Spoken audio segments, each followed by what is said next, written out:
para jemaah Masjid Nur Hidayatullah Korpri Sungai Jalan Kuburaya Kalbar Indonesia, para pengurusnya, para imamnya, para ustadznya, dan para pendengar dimanapun Anda berada, yang semoga kita semua di subuh yang barokah ini selalu dan selalu mendapatkan rahmat dan ampunan dari Allah Subhanahu wa Ta'ala dan keberkahan serta kemudahan dari Allah untuk kita, keluarga kita, anak-anak kita, tetangga-tetangga kita. Amin Allahumma amin. Pertama dan terutama, bersyukur kepada Allah dengan memperbanyak mengucapkan kalimat alhamdulillah, alhamdulillah, alhamdulillah rabbil alamin. Karena nikmat yang Allah berikan kepada kita tidak terhitung jumlahnya. Dan orang yang mengucapkan kalimat alhamdulillah ketika mendapatkan nikmat dari Allah Ta'ala, satu kali alhamdulillahnya, maka kata Nabi, ma an'amallahu ala abdin min nikmatin faqala alhamdulillah illa adda syukraha.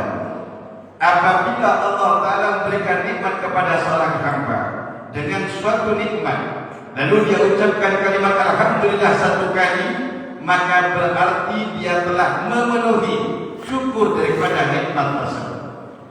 Fa in qala kadzaliyan jaddadallahu lahu thawaban. Kalau kita ketika diberi nikmat oleh Allah mengucapkan kalimat alhamdulillah sampai 2 kali, maka Allah perbaharui pahalanya. Fa in qala kadzalisa ghafarallahu lahu dzunuban. Kalau orang ketika diberi nikmat oleh Allah mengucapkan kalimat alhamdulillah 3 kali, maka Allah mengampuni dosanya. Sudah diberi nikmat oleh Allah, sudah diperbaharui pahalanya, dan pula dosanya insya Allah diampuni oleh Allah Subhanahu wa Ta'ala. Sementara setiap detik dalam kehidupan kita itu adalah nikmat dari Allah Ta'ala. Makanya disyariatkan sujud syukur. Maka ada sebagian ulama dan amalan sebagian pesantren, setiap setelah sholat itu sujud ke Allah Ta'ala. Setelah baca-baca, setelah zikir, setelah sholat sunnah, biasanya sujud ke Allah Ta'ala. Sujud apa? Sujud syukur ke Allah Ta'ala. Apa yang dibaca? Bersyukur saja ke Allah. Alhamdulillah. Mulutnya alhamdulillah, tapi pikiran dan hatinya membayangkan nikmat Allah yang begitu banyaknya. Nikmat iman, nikmat Islam, nikmat sehat, nikmat sempat, nikmat kaya, nikmat jaya, nikmat jabatan, nikmat dicintai orang dan lain sebagainya. Itu nikmat dari Allah Subhanahu wa Ta'ala. Salawat dan salam marilah kita haturkan kepada baginda Rasul Muhammad sallallahu alaihi wasallam yang kata Nabi, man aksara salata alayya fi hayati amara Allahul malaikah bi yastaghfiru lahu ba'da mautihi. Barang siapa yang ketika di dunia, ketika hidup banyak baca salawat kepada Nabi, maka ketika dia mati Allah tugaskan segolongan malaikat untuk memohonkan ampunan, memohonkan berkah, memohonkan rahmat kepada Allah untuk kita yang akan dibaca salawat kepada Nabi seketika kita masih hidup. Maka oleh karena itu, selain kita sholat, selain kita puasa Ramadan, selain kita ahli bersedekah dan sebagainya, jangan tinggalkan salawat kita kepada Nabi. Biarkan mereka mengatakan salawat ini bid'ah, salawat ini masuk neraka, salawat ini. Sementara Allah berfirman, innallaha wa malaikatahu yusholluna 'alan nabi. Allah dan para malaikatnya bersalawat kepada Nabi. Itu umum, bukan khusus. Dalil umum bukan khusus untuk bersalawat kepada janji Nabi Muhammad sallallahu alaihi wasallam. Hadirin para jemaah dan pendengar dimanapun Anda berada yang mengikuti kajian rutin setiap bulan, akhir bulan sekali di Masjid Korpri, terbuka dan umum dan gratis pula tanpa bayar. Kalau kita les privat 1 jam berapa biasanya? 100.000, 200.000. Ini privat umum disediakan oleh Masjid Korpri. Semoga bermanfaat. Amin. Hadirin yang saya hormati, tadi kita dengarkan ceramah dari ananda kita Muhammad Fajar Badali kelas 1 SMP dari Wonodadi Santri Mukim. Di kitab-kitab saking pentingnya sholat, seolah-olah tidak pernah ketinggalan untuk menjelaskan tentang sholat. Yang ulama fikih menjelaskan tentang fikih sholatnya, yang ulama hadis mendatangkan hadis-hadis tentang sholat, yang ulama tasawuf mengajarkan tentang khusyuk di dalam sholat dan lain sebagainya. Kenapa demikian? Karena sholat bukan hanya sekedar kewajiban bagi kita, tapi sholat merupakan kepentingan dan kebutuhan kita. Saya ulang lagi, sholat bukan sekedar kewajiban kita orang yang beriman kepada Allah, tapi sholat juga merupakan kepentingan dan kebutuhan kita. Dan sholat adalah inti daripada agama kita. Sehingga dengan sholat diterangkanlah tentang tata cara sholat, syarat sholat, cara sholat diterima, rukun-rukun sholat, sunnah-sunnah sholat, dan lain sebagainya. Maka kata Nabi diterangkan dalam kitab Dubrul Hadis, diterangkan dalam kitab Dubrul Hadis, likulli syai'in alamun. Setiap sesuatu pasti ada tandanya. Oh, laki-laki tandanya ini, perempuan tandanya ini, bencong tandanya ini, dan lain sebagainya. Wa alamun iman as-salat, dan tandanya iman yaitu sholat. Maka oleh karena itu jangan sekali-kali kita tinggalkan sholat. Mudah-mudahan semakin tua, semakin umur kita makin mendekati kematian, mudah-mudahan makin khusyuk dalam sholatnya, sebisa mungkin sholat berjamaah. Amin Allahumma amin. Baiklah, kita masuk ke kajian fikih kita. Bab kitab Fathul Qorib. Qala al-mu'allif al-allamah rahimahullahu ta'ala wa nafa'ana Allahu bi'ulumihi wa anwarihi wa sallallahu fid dharain amin. Lalu bulan kemarin saya ingat menerangkan tentang rukun-rukun sholat. Sekarang kita masuk bab sunnah sholat. Wa sunnanuka qabla dukhuli fi syai'ani. Sunnah sholat sebelum masuk ke dalam sholat itu ada dua. Saya ulang lagi. Sunnahnya sholat sebelum melakukan sholat itu ada dua. Ada berapa? Dua. Pertama al-ademu, sunnah azan. Wahua azan itu apa? Apa itu azan? Lughatan, secara bahasa, azan itu al-iqlamu adalah pemberitahuan. Secara bahasa, kan ada secara bahasa dan secara syariat. Kalau secara bahasa, azan itu adalah al-iqlam, pemberitahuan. Wajarkan secara syariat, azan itu dzikrun maksusun, adalah zikir maksusun yang khusus lil iqlami untuk pemberitahuan bil dukhuli waqti salatin mafruḍatin, dengan masuknya salat yang diwajibkan oleh Allah, yaitu salat wajib. Secara syariat azan itu adalah kalimat-kalimat khusus yang disyariatkan oleh Allah untuk tanda pemberitahuan bahwa ini loh sudah masuk waktu salat wajib, bukan salat sunnah. Wa al-faduhu masna, lafaz yang sudah masyhur kita tahu, Allahu Akbar, Allahu Akbar, dan usahakan yang azan itu yang bagus suara. Kalau ada yang anak-anak muda bagus suaranya, suarakan. Ini bagaimana yang tua tak mau azan, mau anak mudanya tidak sempat yang mau azan. Jadi yang tua-tua yang azan, yang suara sudah agak rada-rada ganteng sedikit. Jadi yang muda-muda yang bagus suaranya azan ke masjid. Ada yang tua tapi masih bagus azannya.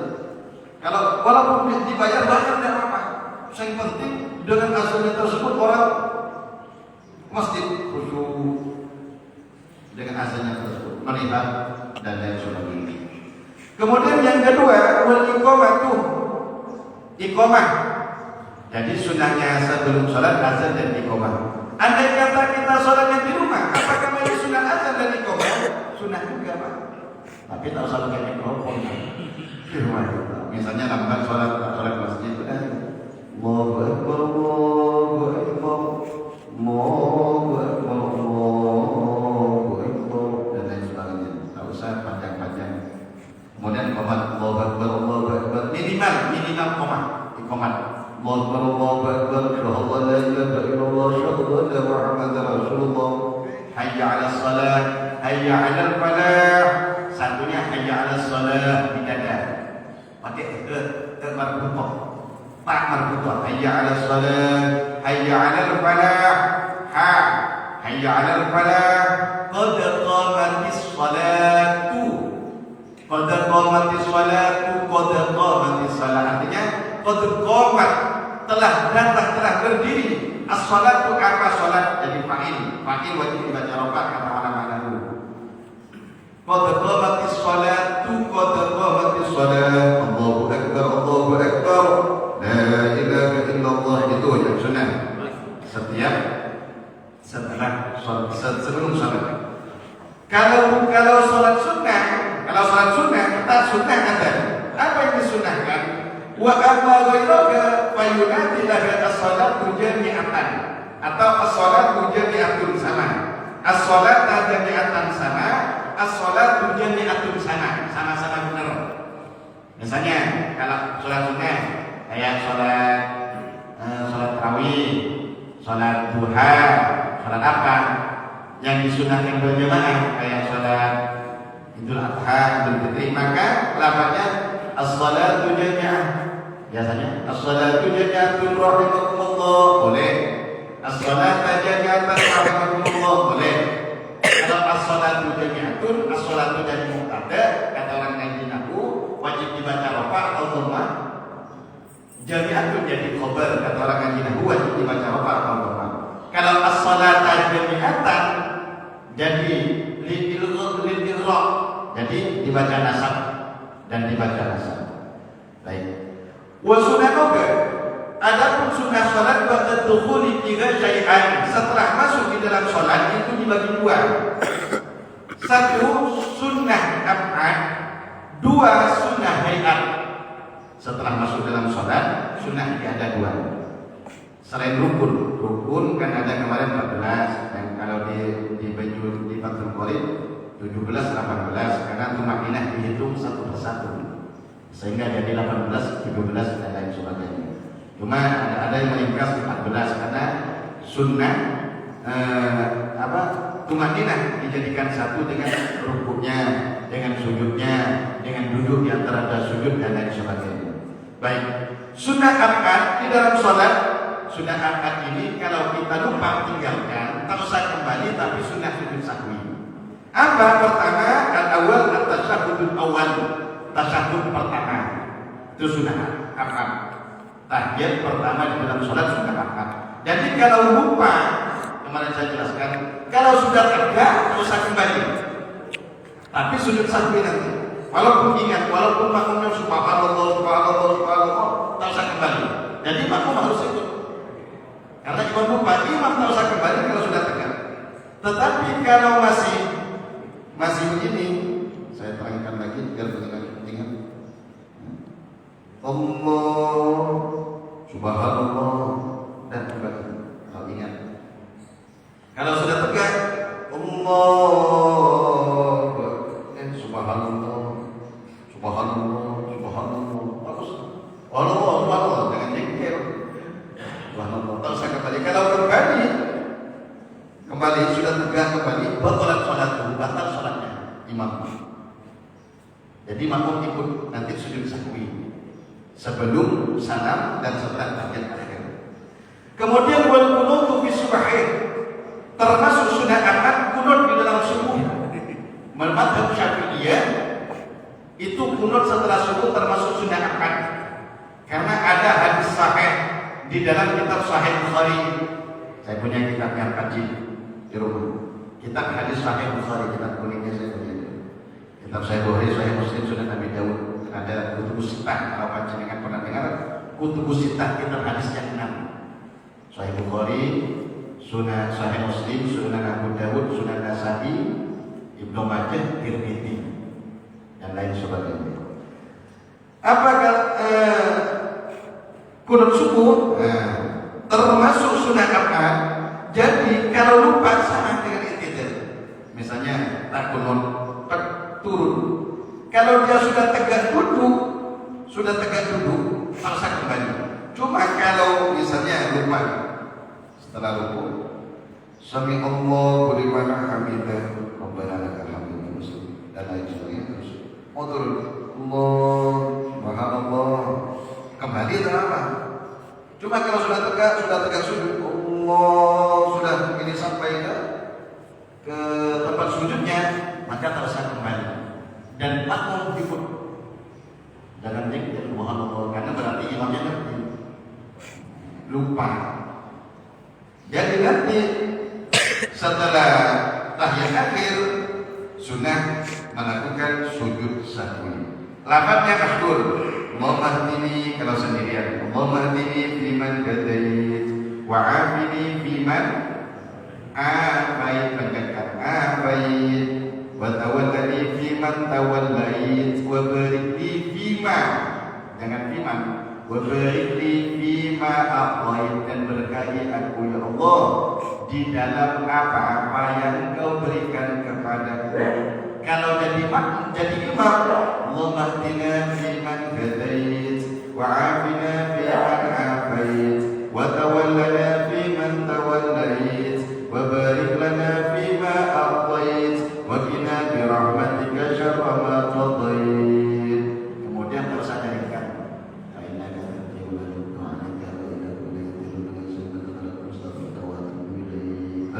Wa sallallahu ala sayyidina Muhammadin nabiyil ummi wa ala alihi wa sahbihi wa sallam walhamdulillahi rabbil alamin. Tak usah. Tak sunnah. Langsung. Kalau dalam sholat tak usah. Tapi di luar sholat usah. Wajah sunnah. Allahu akbar. Kemudian kunut di mana? Fi nisfis tsani min syahri Ramadan. Di separuh kedua bulan Ramadan sholat witir. Sampai sekarang sholat witir ya? Sampai sekarang melakukan sholat witir ya? Apakah cuma di Ramadan? Alhamdulillah kalau masih. Jadi sholat witir tersebut bukan hanya sunnah di Ramadan. Setiap malam itu sunnah. Sholat witir bahkan termasuk sholat yang tidak pernah ditinggalkan oleh Rasulullah.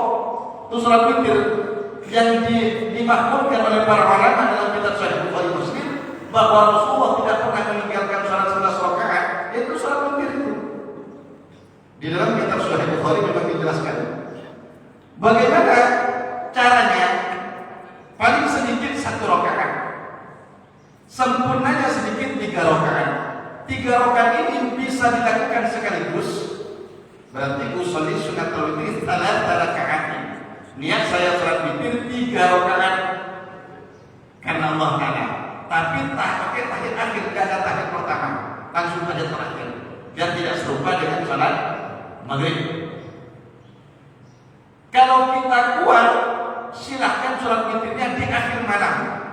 Yang dimaksud dengan ahli-ahli tahajud, akhir malam. Tetapi kalau kita tak kuat, bukan ahli tahajud tapi ahli tahajud, ahli tidur malam kayak saya, yaudah sholat witirnya setelah sholat isya. Sholat isya, sholat sunnah. Ba'diyah isya, silahkan sholat witir walaupun 1 rakaat. Inna Allaha witrun yuhibbul witra. Sholat Allah Ta'ala itu zat yang maha satu, maha ganjil. Allah suka kepada yang ganjil-ganjil. Melakukan hadis ini, maka para ulama itu ada sebagian mengerjakan sholat witir setelah sholat isya agar dia tidur dalam keadaan dicintai oleh Allah. Dan ini ditunjukkan oleh 2 sahabat. 1, Sayyidina Abu Bakar dalam kitab Fathul Mu'in, dalam kitab I'anatul Talibin dijelaskan bahwa pada Sayyidina Abu Bakar itu sholat witirnya itu sebelum tidur. Sayyidina Umar melakukan sholat witir setelah tidur di akhir malam. Akhirnya fatarafa'a ila Nabi. Dua-duanya ini lapor kepada Nabi tentang perbuatan mereka. Bagaimana ini wahai Rasul? Maka apa kata Nabi? Sayyidina Abu Bakar benar, Sayyidina Umar benar. Sayyidina Abu Bakar ini akhadha bil azmi. Sayyidina Abu Bakar ngambil kehati-hatiannya. Takut nanti tak bangun sehingga dia sholat witir di awal malam. Sementara Umar akhadha bil quwwah. Sayyidina Umar itu kuat, hebat.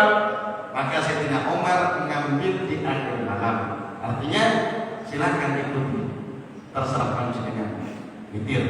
Paling banyak 11 rakaat, paling banyak. Makanya ada masjid-masjid itu kalau sholat tarawih tidak melakukan witir di masjid. Tetapi kalau sudah sholat witir di masjid, tak usah sholat witir lagi nanti di akhir, karena la witrani fil lail, tidak ada 2 witir di dalam satu malam, tidak ada. Kemudian baik, wal hayatuha, sekarang sunnah hayat sholat. Kalau sunnah apaan? Rukun seperti kepala, sunnah apaan seperti anggota tubuh, tangan, kaki dan lain sebagainya. Sunnah hayat seperti rambut-rambut kita. Jadi orang kalau ternyata ada rambutnya, hanya takkan saja. Kalau tidak ada tangannya, tak sempurna. Berarti kalau sholat tidak ada sunnah apatnya, tak sempurna. Tetapi jangan kita lihat orang dan kunut itu kita nyalakan, jangan. Karena termasuk 2 imam yang kunut, di antara imam 4 yang masyhur, Imam Syafi'i itu kunut, cara kunutnya seperti yang kita lakukan di masjid ini. Alhamdulillah kunut terus ya. Alhamdulillah. Kunutnya setelah ruku, tapi Imam Maliki termasuk gurunya Imam Syafi'i itu kunutnya sebelum ruku. Kunutnya sebelum ruku. Kemudian Imam Hambali dan Imam Hanafi itu tak kunut. Imam Hambali dan Imam Hanafi, kalau dulu kan perasaan kita kalau tak kunut ya. Kalau kunut itu enggak, itu dari imam. Dan ada dasarnya masing-masing, ada di hadis sahih semua. Tapi para ulama dengan apa? Dengan cara mereka, dengan tuntunan, tetap dengan tuntunan Quran dan sunnahnya Nabi, maka mereka mengambil metode ini dan sebagainya. Sehingga kata Nabi, ikhtilaf ummati rahmatun, perbedaan umatku itu adalah rahmat dari Allah Taala. Baik. Sekarang sunnah hayat ada 15 15 khuslatan. Satu raf'ul yadaini inda takbiratul ihram, mengangkat tangan. Itu sunnah hayat ketika takbiratul ihram. Allahu akbar. Ngangkat tangannya itu sunnah hayat. Allahu akbarnya itu rukun salat. Niat di dalam ketika takbiratul ihram rukun salat. Jadi ketika takbiratul ihram Allahu akbarnya rukun, makanya harus didengarkan oleh telinganya sendiri. Kalau takbir tak didengarkan oleh telinganya sendiri, maka takbirnya tidak dianggap sah. Kalau takbir tak sah, soalnya batal. Karena syarat rukun qauli, rukun bacaan itu harus didengarkan oleh telinganya sendiri. Tapi tak usah terdengar, sehingga termusik yang dipikirnya. Bismillahirrahmanirrahim. Alhamdulillahirabbil alamin. Arrahmanirrahim. Maliki yaumiddin. Telinganya sendiri. Kalau telinganya orang, terserah orang yang punya banyak sendiri. Baik, itu sunnah. Ngangkat tangannya sunnah. Kalau ada orang sholat angkat tangan, apakah sah? Sunnah ya kan? Meninggalkan perkara sunnah tidak sampai membatalkan sholat. Kemudian yang kedua, wa inda ruku, dan angkat tangan sunnah ketika ruku. Allahu akbar. Wa inda rafi minhu, dan ketika bangun dari ruku sunnah. Sami Allahu liman hamidah. Setelah itu tidak sunnah angkat tangan. Jangan bangun dari apa? Jangan bangun dari sujud lalu angkat tangan, tak sunnah angkat tangan. Jadi sunnah angkat tangan itu ketika takbiratul ihram, ketika mau ruku dan ketika bangun dari ruku. Itu yang sunnah kita. Ngopi dulu. Allahumma shalli ala sayyidina Muhammad. Dibaca karena sebentar lagi insya Allah ada puasa sunnah. Nanti saya jelaskan akhir Rajab. Di akhir saya jelaskan siapa tahu ada yang mau puasa. Kemudian termasuk sunnah hayat bahwa yamin ala shimali, meletakkan tangan kanan di atas yang kiri, wa yakunani tahta sadrihi wa fawqa suratihi, dan tangannya ini berada di bawah dada di atas pusar. Ini sunnahnya. Di bawah dada di atas pusar pertengahan. Jangan begini, jangan begini. Sunnahnya di sini. Cuma kalau ada yang begini, karena ini hanya sunnah hayat, dia tak usah mungkin punya keterangan yang lain, punya dalil yang lain. Cuma kalau kita ma'asyar mazhab Syafi'iyah di tengah. Wa tawajjuh, dan mengucapkan wajhatu, baca kabirau. Wajhatu wajhiya nanti. Ada yang mengatakan ini wajhatu wajhiya, ada yang mengatakan wajhatu wajhiya. Apakah salah? Sama-sama benar. Dalam Quran sampai pernah baca inni wajhatu wajhiya pakai ini. Illati fadhara samawati, ada surah hampir tidak lupa saya surahnya. Cuma itu pakai ini. Inni wajjahtu wajhiya lillati fatara samawati wal ardh. Dalam hadis ada yang mengatakan inni wajjahtu, ada yang mengatakan wajjahtu langsung. Kalau ini apakah merubah makna? Tidak. Ini sesungguhnya bahkan menguatkan maknanya. Ini sesungguhnya aku Allah wajjahtu, menghadapkan wajahku lillati kepada zat fatara samawati wal ardh, yang menciptakan langit dan bumi. Kalau langsung pakai wajahku, aku menghadapkan wajahku. Kalau di Al-Quran ini wajahku wajhiya lillati ada. Insyaallah saya lupa suratnya, cuma di akhir-akhir surat. Kemudian wal isti'adzah, sunnah baca a'udzu billahi minasyaitonir rajim sebelum baca Fatihah. Sunnah. Jadi bagi imam tak usah terangkan baca a'udzunya, jangan a'udzu billahi minasyaitonir rajim bismillahirrahmanirrahim, tak usah. Berarti a'udzu billahi minasyaitonir rajim langsung bismillahirrahmanirrahim. Sunnah isti'adzahnya itu a'udzunya itu. Kemudian sunnah wajhatu fi mawdi'ihi, menerangkan bacaan di tempatnya. Maulid 1 rakaat dan 2 rakaat sunnah. Kalau perempuan tak sunnah, Pak. Kalau perempuan sholat di depan laki-laki, di dekatnya laki-laki yang bukan makamnya, tak usah menyaringkan suara. Cuma kalau Pak imamnya perempuan, makmumnya perempuan, dan ada laki-laki, silakan sunnah kayak laki-laki. Tata cara sholatnya. Bismillahirrahmanirrahim. Alhamdulillahirabbil alamin. Ar-Rahmanir Rahim dan sebagainya, sunnah. Kemudian wal israru fi mawdi'ihi, dan tidak menyaringkan di tempat tidak menyaringkan. Jangan sholat zuhur nanti dinyarikan. Bismillah, mentang-mentang khusyuk anak baru. Jadi imamnya mertuanya sholat zuhur nyanyi. Dan jangan pula berani jadi imam hanya sholat zuhur, asar, bisa dipertanyakan. Kok beraninya jadi imam hanya sholat zuhur dan asar? Berarti hanya benar Allahu Akbar, sami Allahu liman hamidah, Fatihah di dalam sholat. Kemudian wattaqinu, dan baca amin. Jangan amin, usahakan aminnya barengan dengan aminnya imam. Jadi imam waladhdallin amin.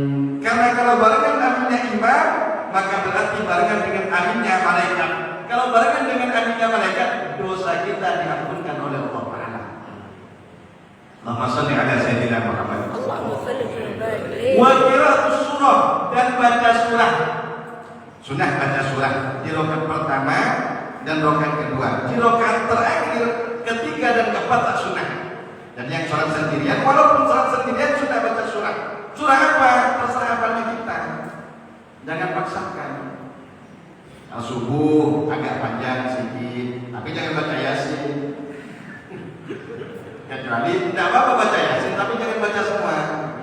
Yasin, tapi jangan hanya baca Yasin. Allahu Akbar. Itu bukan satu suku, bukan surah itu, Pak. Yasin wal Qur'anil Hakim, innaka laminal mursalin ala siratin mustaqim, tanzilal azizir rahim, litunzira qauman ma unzila aba'uhum fahum ghafilun. Allahu Akbar. Tak apa-apa, mungkin kaget kamu baca Yasin ini. Ternyata saya ghafilun. Tidak apa. Jangan baca surah Al-Fatihah, Pak.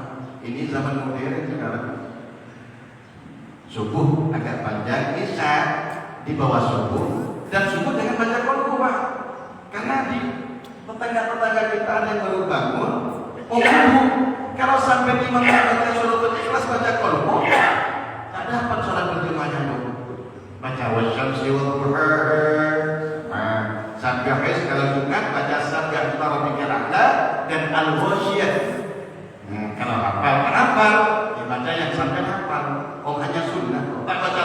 itu sah. Cuma kalau jadi imam jangan tambah surah. Maharam makan selesai sendirian silakan. Kemudian termasuk sunnah bertakbiratu indal khatti, termasuk takbir intiqal. Allahu akbar sunnah hayat. Sami Allahu liman hamidah, itu sunnah hayat. Rabbana lakal hamdu, ada baca bil as-samawati, ada baca bil samawati, sama-sama boleh. Itu hanya kajian dahulu saja tata bahasa Arab. Kemudian baca at-tasbih fi ruku' was sujud, baca tasbih 1 kali sama, 3 kali sama. Adnal kamal kata ulama, paling sempurnanya sedikit 3 kali. Subhana rabbiyal azim wa bihamdi. 1 kali boleh. Makanya kalau ada orang sholat agak cepat ruku dan sujudnya, mungkin bacanya itu 1 kali. Kan ada biasa sholat tarawih di masjid-masjid, agak cepat ruku dan sujudnya, mungkin baca subhana rabbiyal azim wa bihamdinya 1 kali. Boleh, asal untuk makina di dalam sholat itu biqadri subhanallah, dengan ukuran subhanallah. Jadi kita yang lambat sholatnya harus Allahu akbar subhanallah, harus agak lewat sedikit. Tapi bagi yang cepat bacanya, pada rabbil azim bihamdi, subhanallah liman hamidah, rabbana lakal hamdu, Allahu akbar. Tidak diteruskan. Rabbana lakal hamdu. Cukup, boleh. Sudah.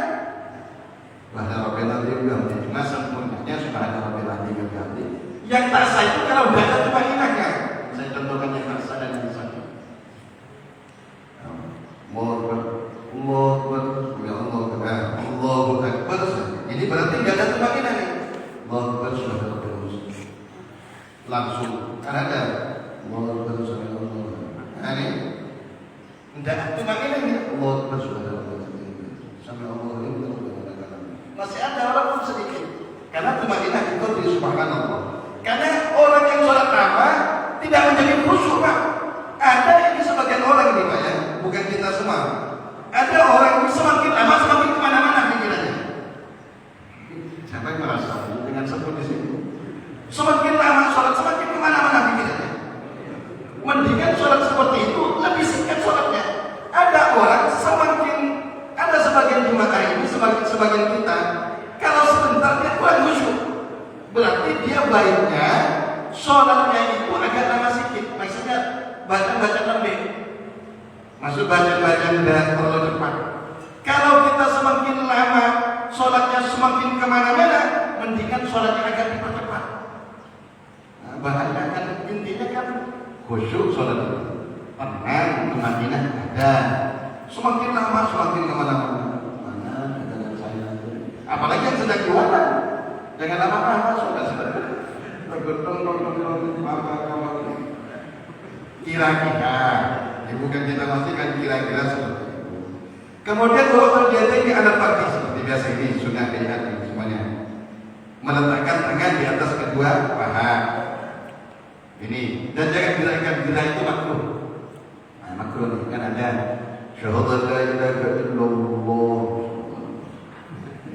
Ini makruh, tidak sunnah. Kalau mau digerakkan anggap kepancingan dikir karena kenapa harus maju ini? Saya pernah ketemu kitab itu bahwa di sini ada urat yang harus teruskan. Jadi kalau ini berat, ini ingat apa?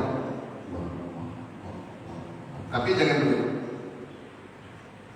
Tidak sudah makruh. Untuk apa melakukan perkara makruh? Makruh lebih baik ditinggalkan daripada dilakukan. Sunnah lebih baik dilakukan daripada ditinggalkan. Sebaliknya. Ini disebut musabbihan. Ini disebut musabbihan bahasa Arabnya, musabbihatun.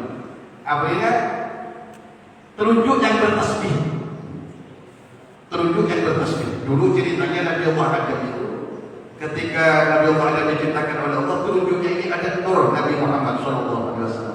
Tiba-tiba keluar cahaya daripada tunjuknya ini, kemudian baca tasbih kepada Allah Subhanallah. Maka ini disebut musabbihah. Maka biasanya kalau ada zikir ini biasanya Allah.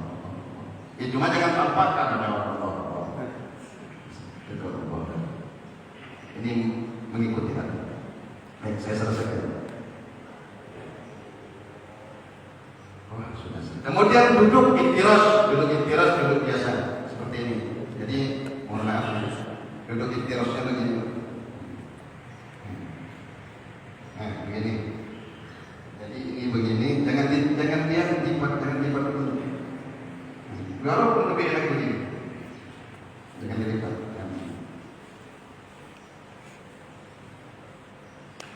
duduk iftiras, kemudian yang terakhir duduk tawarruk di tahiyat terakhir.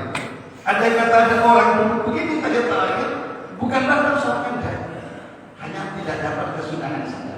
Misalnya yang duduk terakhir, kan ada saya juga sering menemukan sholat duduk terakhir begitu. Mungkin kita tidak kerja atau apa?